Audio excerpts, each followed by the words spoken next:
Faites pas attention au sac derrière, je dois juste me débarrasser de quelques preuves. Nommées bouteilles en plastique. Tulip, bonjour et bienvenue sur Alaicoscope, la chaîne faite avec le cœur et tournée avec les pieds. Comment ça va de votre côté? Ça fait un petit moment qu'on s'était pas vu. Plusieurs semaines, je crois maintenant, au moment où je tourne cette vidéo. Nous sommes dans la semaine de Noël, la semaine de Yule, pour celles et ceux qui connaissent cette célébration païenne, pourrait-on dire maintenant, alors que ce n'en est pas du tout une. Enfin bref. Petite vidéo que je voulais faire pour la 200e, donc c'est la 200e d'Alricoscope. C'est assez fou de savoir que j'ai tourné 200 conneries sur cette chaîne, toutes plus aussi bordéliques les unes que les autres, mais toujours faites avec passion, toujours faites avec entrain et avec ce désir de partager des expériences de visionnage et de lecture avec vous. Pour cette 200e, j'avais prévu de faire une foire aux questions et pour cela, je vous avais demandé précédemment de me faire part de vos interrogations, de vos suggestions, bref, de me poser toutes les interrogations, toutes les questions que vous pouviez avoir. Et force est de constater que ce n'a pas aussi bien marché que ce que je croyais.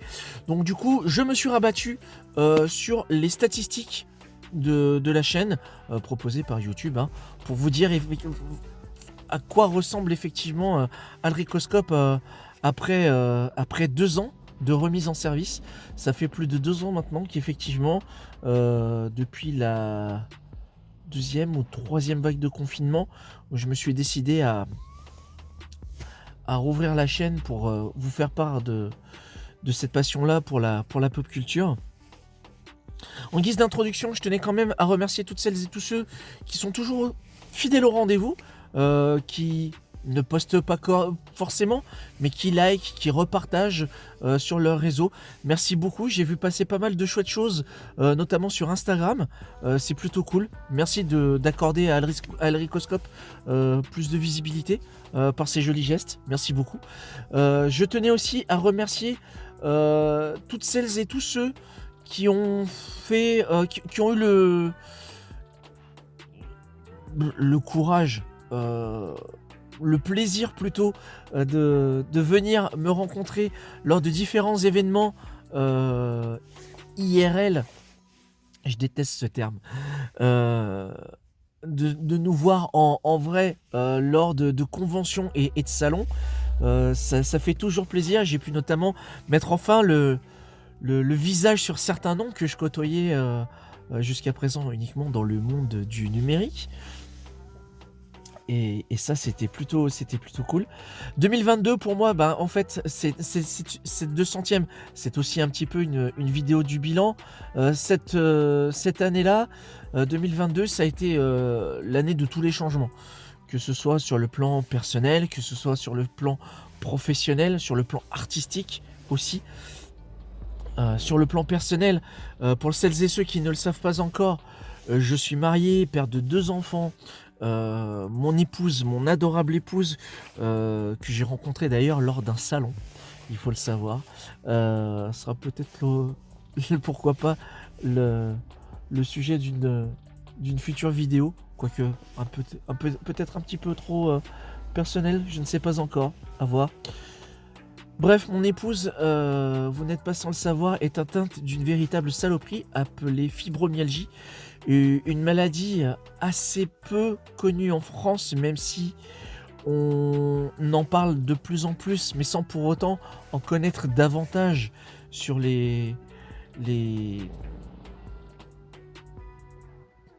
possibilités médicales qui peuvent être apportées pour accompagner cette maladie. C'est une vacherie que je ne souhaite à personne.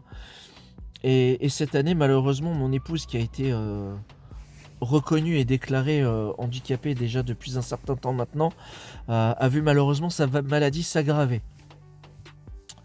Et pour moi, du coup, sur le plan professionnel, ça a été l'occasion de reconsidérer certaines choses. Il y a eu un changement. De mon côté, j'étais tatoueur jusqu'à il n'y a pas si longtemps.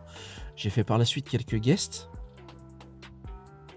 Mais il a fallu faire un choix. Il a fallu faire un choix parce que au quotidien, c'était devenu très compliqué. C'était devenu...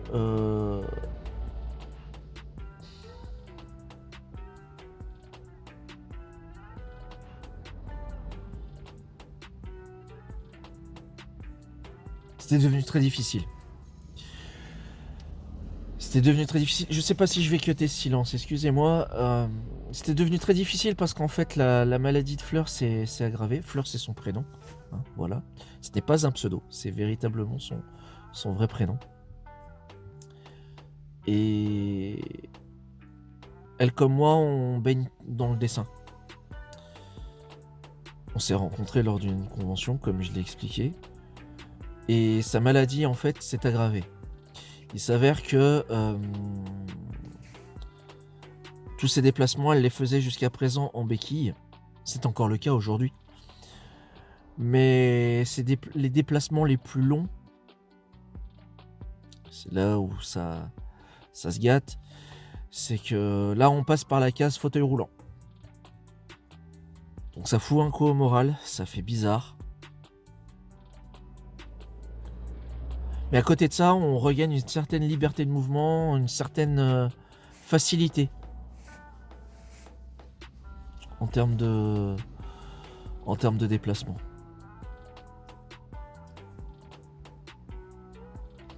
Sur le plan professionnel, du coup, le choix a été un peu forcé, mais tout trouvé, de relancer mon activité de sketch card artiste. Donc illustrateur professionnel spécialisé dans les cartes à collectionner. L'avantage, c'est que je peux travailler à domicile, donc je suis plus près de mon épouse et je suis plus près de mes enfants. Ce qui a été d'ailleurs l'occasion pour moi de partager un peu plus avec eux et notamment de remettre le nez vraiment dans les mangas, qui a été d'ailleurs le sujet de quelques vidéos sur la chaîne. Et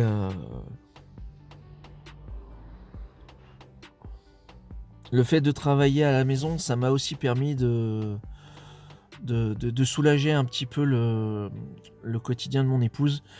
Et ouais, il y a beaucoup de choses à faire à la maison.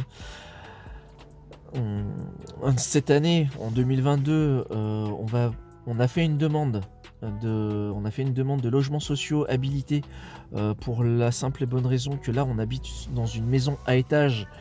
Et là, les escaliers, c'est plus pénible encore que de monter les escaliers des 12 maisons du Zodiaque dans Senseiya. Hein. Encore que les chevaliers en question pètent le feu et montent les marches 4 à 4 pour pas dire 8 à 8. Là, non, là c'est 1 à 1 et c'est parfois assez pénible. Sur le plan artistique, donc, le fait de redevenir, de redévelopper mon activité d'illustrateur, ça m'a permis de découvrir et redécouvrir en fait tout un univers que j'ignorais, à savoir celui des trading cards. Parce que les cartes à collectionner, quand on dit cartes à collectionner en France, on pense à Pokémon, on pense à Yu-Gi-Oh, on pense à Magic. Alors qu'en fait, c'est tellement plus riche et tellement plus vaste que ça. C'est assez ouf de voir ce qu'on peut trouver pour peu qu'on creuse un peu le sujet. Notamment l'ami Cole Card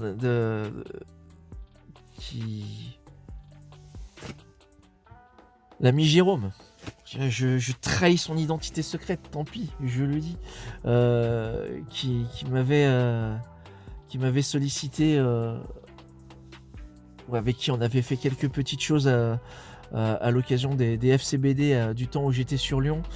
M'avait montré quelques pièces de collection issues de sa collection personnelle. Et j'ai vu des dingueries, mais je savais pas que c'était faisable en fait de faire ça en matière de cartes à collectionner. Et c'est ouf que ce soit des différences de format, des différences de qualité de papier, de médium. J'ai vu des cartes 3D, mais pour l'époque inconcevables. On voit ça maintenant, on se dit mais c'est complètement ouf. Bref, cette année, en termes de sketch card, j'ai fait un gros marathon. À l'heure où je vous parle, j'ai réalisé 6 sets de cartes. Dernièrement, j'ai appris qu'un set intégral a malheureusement été refusé. Donc c'est un mois de travail à la poubelle. C'est un mois de travail que je ne pourrais malheureusement pas montrer. Mais ça reste un travail dont je reste malgré tout très fier parce que ça m'a permis de développer des techniques et d'aborder le média de manière complètement différente. Mais par contre, les sets sur lesquels j'ai bossé cette année, qui seront rendus publics donc en 2023, j'ai tellement hâte de vous montrer tout ça. Je me rends compte que je pars dans tous les sens. On va revenir sur le sujet de cette 200e, à savoir, après le bilan de cette année, de faire un petit peu une synthèse de la chaîne. Donc pour ça, j'ai pris quelques petites notes. Donc à l'heure actuelle, Alricoscope, c'est à peu près 260 abonnés. Je sais pas pourquoi, mais ça va faire 2-3 mois qu'on vivote sur ce même palier-là. Des fois, ça monte à 265, 267, et puis après, paf, ça redescend. Les vidéos les plus populaires de la chaîne, donc je vous ai fait un top 3. La première vidéo, c'était mon live que j'avais fait avec le poteau Max Faraday, que je salue au passage. Je sais que t'en chies, Coco, et que on ne verra pas avant l'année prochaine, donc prends soin de toi et passe de bonnes fêtes de fin d'année. Donc c'était le live que j'avais mis en place avec lui à l'occasion de ma collection de comics que je mettais en vente. D'ailleurs, à l'heure actuelle, il me reste encore quelques titres de disponibles. Donc si vous êtes intéressé, n'hésitez pas à me balancer un message. En deuxième vidéo, c'est un short. Parce que cette année, j'ai essayé de balancer quelques formats short sur la chaîne pour savoir comment ça se passait en termes de réactivité, en termes d'accessibilité. Et j'ai trouvé ça plutôt cool. Et le short le plus vu, c'est comment donner envie de lire des comics. Alors, quand j'ai vu le chiffre de visionnage de ce short, j'ai pas compris. Et je pense que les gens ont dû comprendre que je donnais les clés pour que les gens puissent lire des comics en toute facilité, avec une accessibilité assez simple, souple, etc. Alors qu'en fait non, c'était une interrogation que je me posais à moi-même et dont je vous faisais part également, de se dire à l'heure actuelle, comment est-ce qu'on peut rendre les comics accessibles au plus grand nombre, qui, je le rappelle, est une lecture de niche, hein, 2% sur le marché du livre, si je dis pas de bêtises, d'après le sondage de la Banque Nationale du Livre, je crois, un truc comme ça. Donc ça, c'était la vidéo la plus vue en numéro 2. Et en numéro 3, alors plus ou moins ex aequo, c'était c'était l'annonce, l'event Alricoscope, donc l'annonce de la revente de ma collection comics. Et tout de suite derrière, et ça, c'est un petit peu, je suis un petit peu fier, c'est ma vidéo sur la série Code Quantum, qui est ma série de cœur que je préfère de très loin, toutes catégories confondues, pour plein de raisons différentes. Donc si vous n'avez pas vu cette vidéo sur Code Quantum, je vous invite à aller la découvrir. Donc vous cliquez sur ma gueule en dessous de la vidéo, vous avez le listing et vous allez devoir scroller un petit peu. Et je vous avoue que j'ai un petit peu la flemme de mettre un lien. Alricoscope, c'est en moyenne sur les 3 derniers mois surtout, parce que j'ai pas pu faire la demande de l'algorithme sur l'entièreté de l'ancienneté de la chaîne, parce qu'ils n'arrivaient pas à brasser les données correctement, donc j'ai dû me restreindre aux 3 derniers mois. Donc c'est en moyenne 82 visionnages, enfin c'est 82 spectateurs réguliers pour 1499 nouveaux spectateurs. La différence est colossale, elle est dingue. Waouh, ok, d'accord, ben merci beaucoup les gens, ça fait plaisir. la moyenne d'âge, moyenne d'âge majoritaire des spectateurs de la chaîne, c'est pas une chaîne jeunesse, hein. C'est les 35-44 pour une moyenne de 54,4%, suivi derrière par les 25-34 ans avec 23,3%. On a les 45-54 ans. Je suis touché et agréablement surpris, avec 11% des spectateurs de la chaîne. Ensuite, on va avoir les 18-24 avec 8,8%. Donc, je vous cache pas qu'à la base, c'était surtout cette tranche-là, enfin pas spécifiquement cette tranche, mais cette chaîne YouTube avait pour vocation de partager mes expériences de visionnage et de lecture au plus grand nombre et principalement aux plus jeunes. Alors, j'ai un physique de vieux daron? Je ne pense pas. Encore l'autre jour, c'était à... Où est-ce que c'était? C'était au cinéma. La guichetière du cinéma. J'étais avec ma fille et elle m'a pris pour le grand frère. C'était la deuxième fois que ça se produisait avec ma grande. La première fois, c'était à ma banque. C'était assez drôle. Donc voilà, physique de daron, je ne sais pas. Ma façon de parler, peut-être. Je ne sais pas non plus. Peut-être qu'elle est trop galvaudée. J'en sais rien. Pour terminer, on va avoir les 13-17 avec 1,1% et 1,4% pour les 55-64. Ça, c'est pour les tranches d'âge des spectateurs de la chaîne. Au niveau de l'audience, c'est une audience très majoritairement masculine. 92,8% des spectateurs de la chaîne sont des hommes contre 7,2% de dames, de ces mesdames. Donc mesdames, j'aimerais que vous soyez plus nombreuses à découvrir aussi cette chaîne-là. N'hésitez pas à faire le coucou. Niveau géographique, les spectateurs sont essentiellement issus de la France à 69,4%. Nous avons pas très loin derrière, nous avons quand même nos amis belges à 0,3%. Et ex aequo, les Suisses et les États-Unis. Alors, les États-Unis, je pense que c'est lié au fait que, du fait de mon activité de sketchcard artiste, que j'ai dû balancer à 2 ou 3 reprises des noms comme Uperdec ou autres, les gens ont dû taper des mots-clés parce que Uperdec communique assez régulièrement sur les sorties de leur dernier set. Petite digression à part, à l'heure actuelle, il y a la sortie d'une nouvelle collection chez Uperdec qui s'appelle Marvel Unbound, qui est une série de cartes à collectionner qui est chapeautée par le confrère Fred Yann, que je salue, que j'embrasse au passage et que je remercie encore une fois parce que c'est aussi et surtout grâce à lui que j'ai pu relancer mon activité cette année en avril dernier. Donc merci à toi, poto. Gros merci, grosse bise à toi. Et ouais, donc des spectateurs qui nous viennent des États-Unis. Ça fait plaisir. Alors, par contre, il faut que j'essaye de me relire.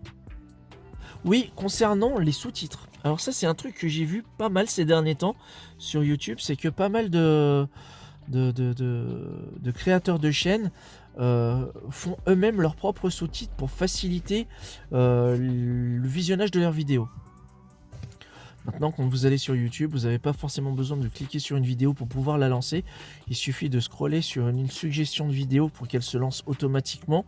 Et pour faciliter l'accrochage et le visionnage de cette vidéo en question, les gens mettent des sous-titres. Essentiellement, ils les mettent pour les shorts. Est-ce que je dois me mettre à faire des sous-titres aussi? C'est la question que je me pose. Je vous cache pas que j'ai pas spécifiquement envie de me prendre plus la tête que ça et que les sous-titres générés automatiquement par YouTube, pour moi, font l'affaire, même si par moment la déformation peut prêter à rire notamment pour Alricoscope. Des fois j'ai lu Harry ou Haricot, ce genre de conneries. C'était assez drôle. Donc voilà, la plupart des gens mettent regardent les vidéos sans sous-titres, donc à 95,8%, 4,2% quand même mettent les sous-titres. Donc s'agit-il de spectateurs malentendants? Pourquoi pas?